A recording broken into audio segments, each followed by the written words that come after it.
A ver, para arrancar la inmersión a fondo de hoy, me gustaría proponer un pequeño ejercicio de imaginación a quienes nos escuchan. Vale, me apunto. A ver de qué va. Pues imaginemos por un momento a un líder empresarial, pero alguien obsesionado, o sea, obsesionado de verdad con el bienestar social de su entorno. Ujú.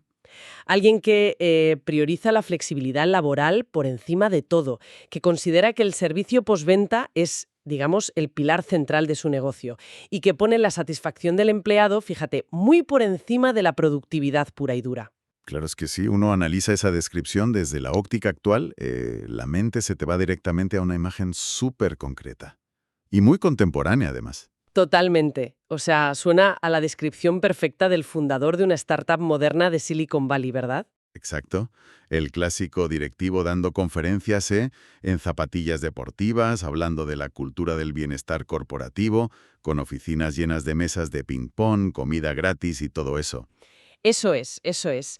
Pero aquí es donde la historia da un giro temporal y geográfico espectacular. Y esto es lo que me parece una pasada. No estamos hablando de una empresa tecnológica del siglo XXI. Para nada. Estamos hablando del Japón de los años 20. Es un salto temporal verdaderamente fascinante. Y bueno, el objetivo de nuestro análisis de hoy es descubrir la figura de Konosuke Matsushita, el fundador del grupo Matsushita Electric Industrial. Palabras mayores. Desde luego. Para ubicar la magnitud de este nombre, a quienes nos están escuchando, estamos hablando de la empresa matriz que dio a luz a marcas absolutamente legendarias de la electrónica, cosas como Panasonic, JBC, Technics. Madre mía, marcas que, o sea, han dominado los salones de medio mundo durante décadas. Yo misma he tenido equipos de esas marcas en casa toda la vida. Claro, tú y casi todos. Ya, pero lo que vamos a explorar hoy no son los detalles técnicos de sus televisores, ni de sus equipos de música, ni nada de eso. El verdadero foco de esta inmersión es cómo, fíjate, en 1932, este hombre definió un modelo de gestión que se adelantó casi un siglo. O sea, un siglo a las prácticas corporativas de hoy en día. Es que se dice pronto, un siglo. Sí, sí. Y todo comenzó con una máxima fundamental que, francamente, parece irreal para la dureza industrial de aquella época. Matsushita defendía la armonía entre los beneficios económicos y la justicia social. Y fíjate, esa frase es el cimiento de todo su imperio, y demuestra una comprensión macroeconómica inusualmente avanzada para la época. Para Matsushita, la acumulación de capital no era el fin último, o sea, no era ganar dinero por ganar dinero. Ujú.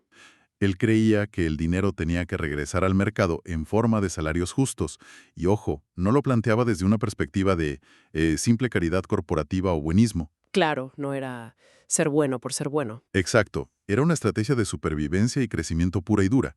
Su lógica era implacable. Si pagas bien a tus trabajadores, incrementas la capacidad adquisitiva general de la gente, Ajá. generas demanda para tus propios productos y creas un ciclo de prosperidad que, bueno, al final beneficia a toda la sociedad y a tu propia empresa. A ver, detengámonos ahí un segundo, porque es un concepto fundamental. Pagar salarios justos para generar demanda en tu propio mercado. Henry Ford hizo algo parecido en Estados Unidos con el modelo T. Sí, es la comparación clásica. Claro, pero me da la sensación de que Matsushita llevó esa visión económica a un nivel filosófico mucho más profundo. Y lo destacable es que esta idea no se quedó en un manifiesto inspirador de estos que enmarcas y pones para adornar el vestíbulo de las oficinas. Para nada. En 1932, esa visión se codificó en algo tremendamente pragmático. 7 principios operativos muy claros. 7 principios. Sí. Esos 7 principios pasaron a conocerse en la cultura empresarial japonesa como los 7 espíritus de Matsushita. Se consideran básicamente la destilación de los valores culturales del país aplicados de manera directa a la operativa del día a día de un negocio. Lo que construyó en la práctica fue un código ético operativo inquebrantable. A ver, revisar esa lista hoy en día requiere entender un poco el contexto de la época. El primer principio hablaba de la contribución a la sociedad, entendido esto como la obligación de generar artículos de calidad a precios razonables. Eso es. Luego el segundo era la imparcialidad y honradez, buscando la credibilidad total de la organización frente a la sociedad. Si lo analizamos fríamente, este enfoque choca frontalmente con el capitalismo salvaje de los años 30, Choca y mucho. donde el único objetivo era el margen de beneficio a cualquier coste. Daba igual lo demás. Pero fíjate que esa divergencia es precisamente lo que le otorgó una ventaja competitiva brutal. Al establecer la contribución social y la honradez como bases fundamentales, Matsushita estaba transitando de lo que teóricos modernos, como por ejemplo Warren Bennis, llamarían simple gestión administrativa. Ujú. Estaba pasando de eso hacia un verdadero liderazgo transformacional. La integridad para él no era un lujo moral, era el motor principal de su credibilidad en el mercado. Ya. Y a partir de ahí supongo que estructuró el resto de cosas, ¿no? Claro, a partir de ahí desarrolló los principios internos para que esa maquinaria funcionara en el día a día. Principios como el trabajo en grupo y cooperación y el esfuerzo incansable en mejorar. Fíjate que ese tercer principio, el del trabajo en equipo, es súper curioso, porque por un lado Matsushita priorizaba el colectivo frente al individualismo, muy típico de la cultura japonesa, Sí, pero al mismo tiempo fomentaba enormemente la autonomía personal, buscaba ese beneficio mutuo, el ganar-ganar, ese concepto que muchísimas décadas después Stephen Covey popularizaría a nivel mundial en su literatura sobre liderazgo. Y bueno, lo del esfuerzo incansable, por supuesto, es la semilla de lo que hoy conocemos en la industria como la mejora continua. efectivamente. Lo cual nos deja con los tres últimos principios de la lista, que son quizá los que definen más claramente la particularidad humana de su modelo. Hablamos de la cortesía y humildad, Ajá. de la adaptabilidad a las leyes naturales y al entorno cambiante, y, finalmente, la gratitud como virtud principal. Vale. Y aquí es donde yo quiero plantear un debate. Porque si agrupamos estos conceptos, a ver, tenemos contribución, honradez, equipo, mejora, cortesía, adaptabilidad y gratitud. Si uno lee esto, oí, fuera de contexto, parece un manual de desarrollo personal de la sección de autoayuda. Totalmente. Pero intentemos visualizar una fábrica en los años 30. Cadenas de montaje, humo, carbón, jornadas larguísimas y extenuantes, una disciplina casi militar. Un entorno durísimo. Claro, la pregunta es, ¿cómo encajan conceptos tan, digamos, delicados como la cortesía, la humildad o la gratitud en un entorno industrial tan duro e implacable? Suena casi ingenuo, la verdad. Ya, suena ingenuo, pero esa aparente ingenuidad desaparece por completo cuando entiendes el paradigma desde el cual Matsushita operaba. El concepto clave para que la gratitud o la cortesía tuvieran sentido, entre, no sé, engranajes y carbón, era la visión que el fundador tenía de su propia plantilla. A ver, explícame eso. Él no concebía a los empleados como mano de obra intercambiable, no eran simples recursos humanos. Matsushita consideraba que la empresa era su propia familia extendida, literalmente. Una familia, sí, pero con objetivos de producción bastante serios. Claro, con responsabilidades compartidas. Pero piensa que en una época donde la industrialización trataba al trabajador como una pieza desechable de la maquinaria, él asumió que el bienestar de esa familia corporativa era un requisito innegociable. Ujú. Innegociable para cumplir el primer principio, que era contribuir a la sociedad. Él lo veía claro. Si los trabajadores no se sentían valorados y respetados a través de la cortesía y la gratitud, jamás tendrían esa motivación intrínseca necesaria para mejorar continuamente los productos. O sea, un cambio de mentalidad estructural en toda regla. Pero ya sabemos que el papel lo aguanta todo. Hoy vemos muchísimas corporaciones con declaraciones de misión preciosas en sus webs. O cientos. Sí, hablando sobre el respeto, sobre somos una familia. Y luego a la hora de la verdad tienen entornos de trabajo súper tóxicos. La diferencia entre la filosofía abstracta y el éxito real, al final, reside en la ejecución diaria. Y ahí es donde, entiendo, la historia de Matsushita da un paso más allá, ¿no? Porque transformó la propia arquitectura de la empresa. Exacto. Esa brecha entre tener principios bonitos sobre el papel y la práctica diaria real es precisamente lo que Matsushita cerró al modificar la operativa corporativa. Analistas posteriores que han estudiado esto, como Philip Kotler, Un grande del marketing. el padre del marketing moderno, ¿sí? Pues Kotler identificó que Matsushita fue un pionero absoluto en detectar y eliminar un problema endémico de las grandes empresas: la burocracia paralizante de las estructuras centralizadas. Ese exceso de niveles jerárquicos, donde una buena idea de un operario tiene que pasar por, no sé, 15 despachos antes de ser aprobada. Y claro, perdiendo toda su eficacia por el camino. Tal cual. Y para combatirlo, instauró un modelo basado en lo que él denominó la sabiduría colectiva. Sabiduría colectiva. Eso es. La organización entera debía estar diseñada para apoyarse en la inteligencia y en la experiencia de cualquier trabajador. independientemente de si estaba arriba o abajo en el organigrama. Si usamos una analogía para entender esta estructura, es como sustituir un ordenador central, enorme, pesado y lento, por un sistema nervioso descentralizado. O sea, en lugar de que... ¿La dirección? Exacto, la dirección de la empresa. En lugar de que el cerebro tenga que procesar cada pequeño problema o ajuste en la línea de montaje, los reflejos locales actúan al instante. El trabajador de la fábrica tiene la autonomía y la responsabilidad de sugerir y aplicar mejoras en el momento, sin esperar la validación de los altos cargos. Claro.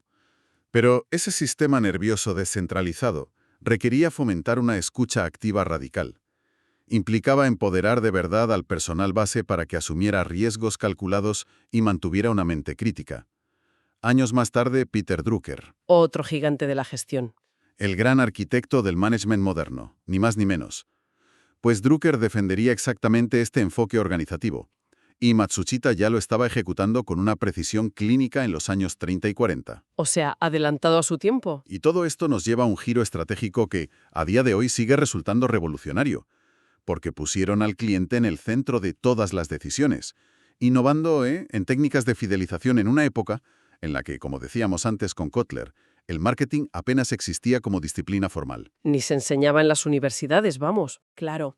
Pero, y aquí viene la gran ruptura de esquemas, establecieron la satisfacción del empleado como el objetivo primordial, relegando la productividad pura, o sea, el número de piezas por hora, a un segundo plano.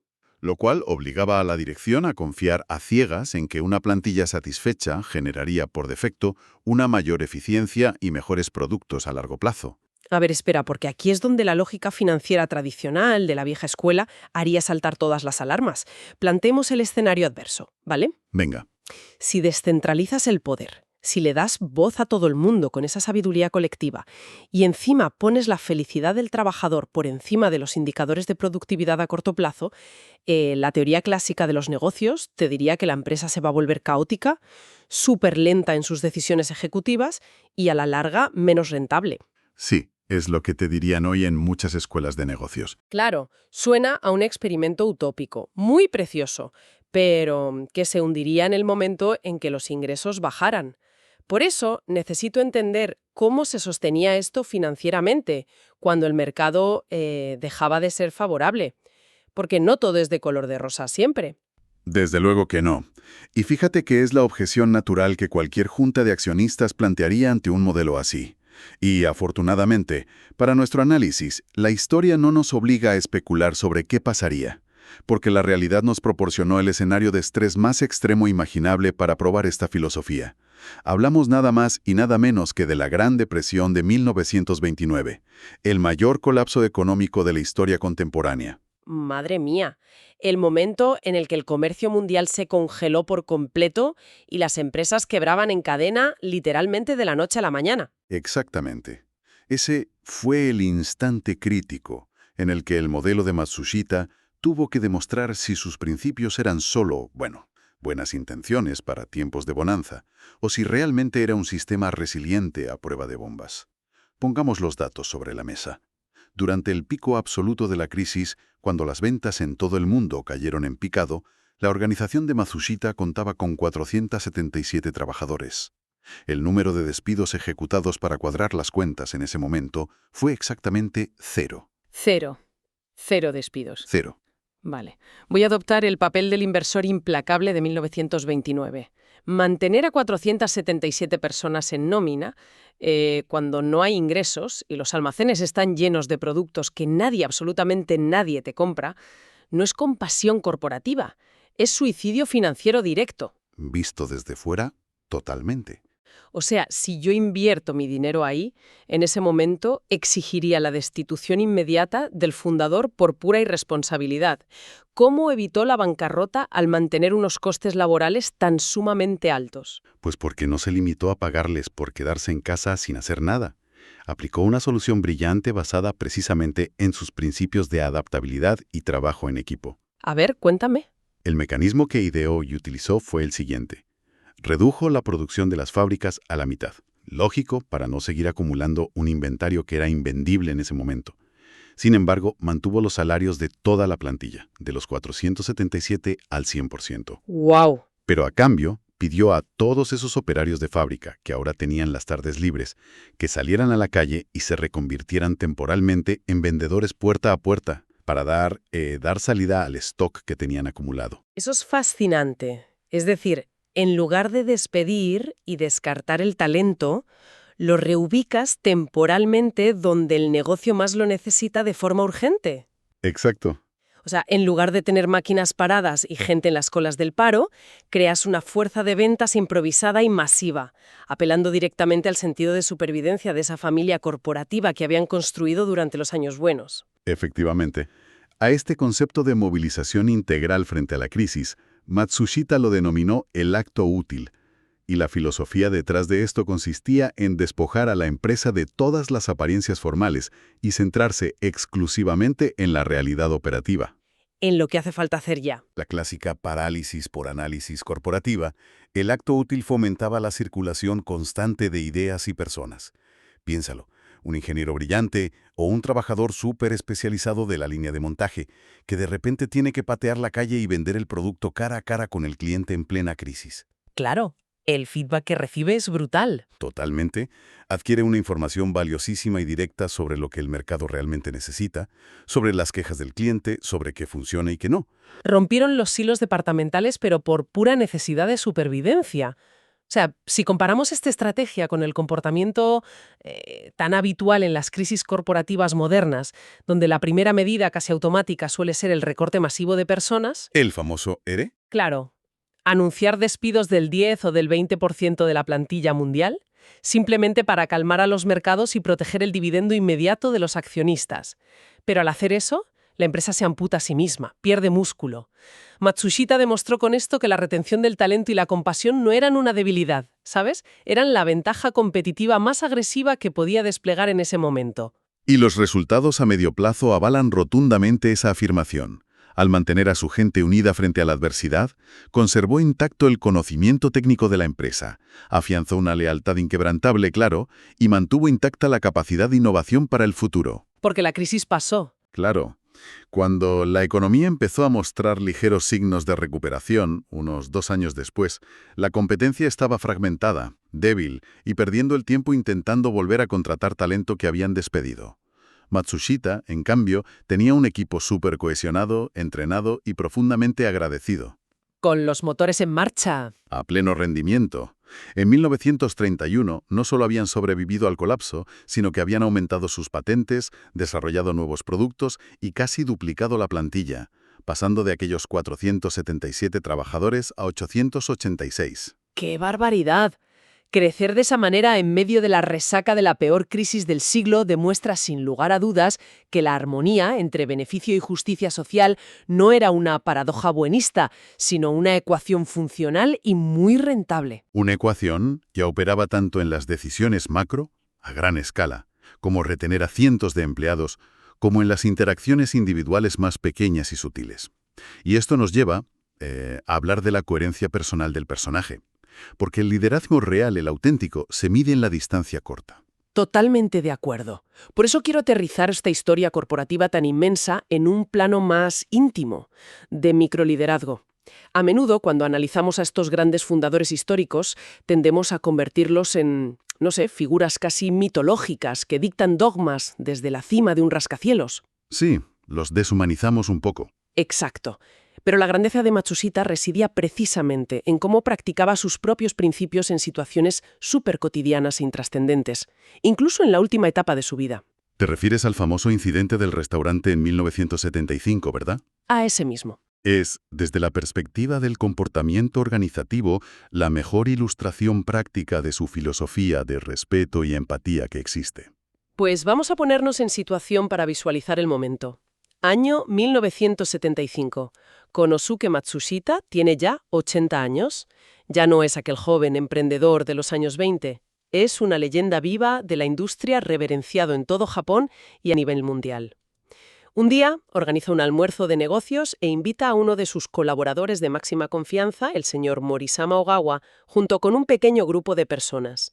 Acuden a un restaurante especializado, piden la comida y a Matsushita le sirven un filete de carne. Un escenario donde las jerarquías japonesas y las expectativas de servicio son, bueno, máximas, absolutas. Y entonces sucede algo. Matsushita consume solo la mitad de su filete. Cuando la comida termina y el camarero se acerca a la mesa para retirar los platos y llevarlos de vuelta a la cocina, Matsushita le detiene.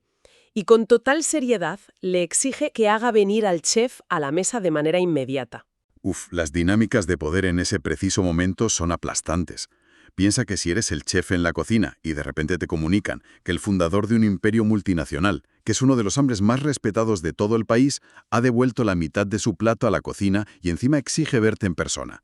Vamos, lo lógico es esperar la humillación absoluta frente a todos. Claro, el chef llega a la mesa aterrorizado, seguro que anticipando un escándalo público, una queja formal que podría costarle el puesto al instante o arruinar la reputación de todo el establecimiento para siempre. Al acercarse temblando, Matsushita lo mira a los ojos y con un tono completamente sosegado le dice lo siguiente: «Sé que te has tomado tu tiempo en preparar el plato y temía que te sintieras mal al ver que devuelvo la mitad. Quería explicarte que el motivo no es porque la carne no estuviera buena, sino porque mi apetito a los 80 años ya no es el que era antes». La aplicación directa, personal y radical de la empatía. Es que es un nivel de inteligencia emocional extraordinario. Pensemos en la actitud de un ejecutivo promedio hoy en día en una situación así. Probablemente habría ignorado el plato o, como mucho, habría delegado en su asistente la tarea de poner una queja sobre la calidad de la comida.